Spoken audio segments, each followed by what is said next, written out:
ഈ ജില്ല എന്നോ വിഭജിക്കണം, ഈ മനുഷ്യർക്ക് നീതി കിട്ടണം. ഇത് വലിയ വിഷയമാണ്, മാനുഷിക പ്രശ്നമാണ്. എന്താ ജില്ല വിഭജിക്കാൻ തയ്യാറുണ്ടോ? UDF നേതൃത്വം, LDF നേതൃത്വം തയ്യാറുണ്ടോ? പറയണ്ടേ ഉത്തരവാദിത്തപ്പെട്ടവർ? ഈ ജില്ലയുടെ വിഭജനം നടക്കണം. കോഴിക്കോട്, മലപ്പുറം ജില്ലകൾ വിഭജിച്ചിരുന്ന 3 ജില്ല മിനിമം ആക്കണം. തിരുവമ്പാടി അടക്കമുള്ള ഈ മലയോര മേഖലയിൽ തിരുവമ്പാടി, ഏറനാട്, വണ്ടൂർ, നിലമ്പൂർ, പെരിന്തൽമണ്ണ, മഞ്ചേരി, കൊണ്ടോട്ടി, ഈ മലയോര മേഖലയ്ക്ക് ഞങ്ങൾക്കൊരു ജില്ല വേണം. തിരുവമ്പാടിയെ ഇങ്ങോട്ട് ചേർക്കണം, അത് മലയോര മേഖലയാണ്.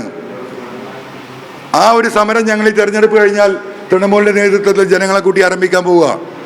ഇവിടെ കഷ്ടപ്പെടുക ജനങ്ങൾ. ഇവരൊന്ന് പറയട്ടെ, ഈ തെരഞ്ഞെടുപ്പിൽ തൃണമൂലിൻ്റെ സ്വതന്ത്ര സ്ഥാനാർത്ഥി എന്ന നിലക്ക് PV അൻവർ പറയുന്നു, ഈ ജില്ലയെ വിഭജിക്കണം. കോഴിക്കോട് ജില്ലയിലെ തിരുവമ്പാടി അടക്കമുള്ള ജില്ല, ഈ മലയോര മേഖലയ്ക്ക് ഒരു മലയോര ജില്ല വേണം. കിഴക്കൻ ഏറനാടിനൊരു ജില്ല വേണം. സമരം തുടങ്ങുമ്പോൾ പോവുക, ഞങ്ങൾ ചർച്ച നടക്കുക. ഫീൽഡിൽ ചെല്ലുമ്പോൾ ആളുകൾ പറയുന്നുണ്ട്. ഇവരൊന്ന് പറയട്ടെ, ഈ നേതാക്കന്മാരൊന്ന് പറയട്ടെ, ജില്ലയോട് അത്ര സ്നേഹമുണ്ടെങ്കിൽ. വിദ്യാഭ്യാസ സ്ഥാപനം ഉണ്ടോ ഈ ജില്ലയിൽ? എത്ര കോളേജാണ് ഉള്ളത്?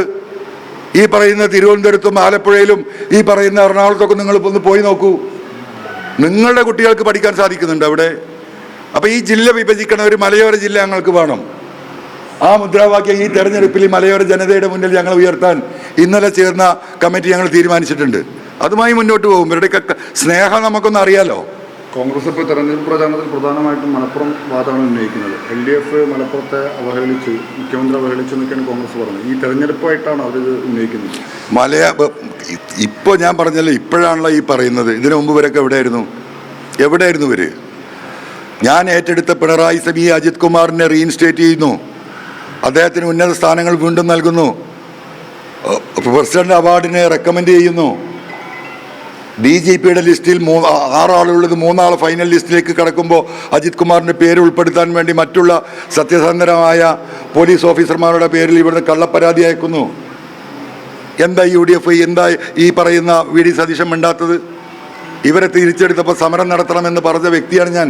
മിണ്ടിയോ അദ്ദേഹം? VD സതീശന് മിണ്ടാൻ കഴിയില്ല പിണറായിക്കെതിരെ. അദ്ദേഹത്തിൻ്റെ പുനർജനി കേസ് അന്വേഷണത്തിൻ്റെ വക്കീൽ മുഖ്യമന്ത്രിയുടെ ടേബിളിൻ്റെ മുകളിലാണ്. ഈ പറയുന്ന അദ്ദേഹത്തിൻ്റെ മണ്ഡലത്തിൽ നിന്ന് അദ്ദേഹത്തിന് ജയിച്ചു കയറാൻ CPM ഒരു നല്ല സ്ഥാനാർത്ഥിയായിട്ട് ഫൈറ്റ് ചെയ്താൽ കഴിയില്ല എന്ന് അദ്ദേഹത്തിന് അറിയാം. അല്ലെങ്കിൽ തന്നെ അദ്ദേഹം അവിടെ തോൽക്കാൻ പോവുക, ഒരു സംശയമില്ല. അത്ര എതിരല്ലേ ജനങ്ങളവിടെ? അപ്പോൾ പിണറായിയുടെ ഈ വാളിന് മുമ്പിൽ ഈ നിലപാടല്ല. അതാ ഞാൻ പറയുന്നത്, ഒരു വലിയ പിണറായിയെ ഇറക്കി ഇരുത്തിയിട്ട് കേരളത്തിൽ ഒരു മുക്കാ പിണറായിയെ കയറ്റി ഇരുത്തി കേരളത്തിൻ്റെ മുഖ്യമന്ത്രി ആകാനാണ് നടക്കുന്നത്. അതിന് PV അൻവർ ഇല്ല എന്നാണ് പറഞ്ഞത്.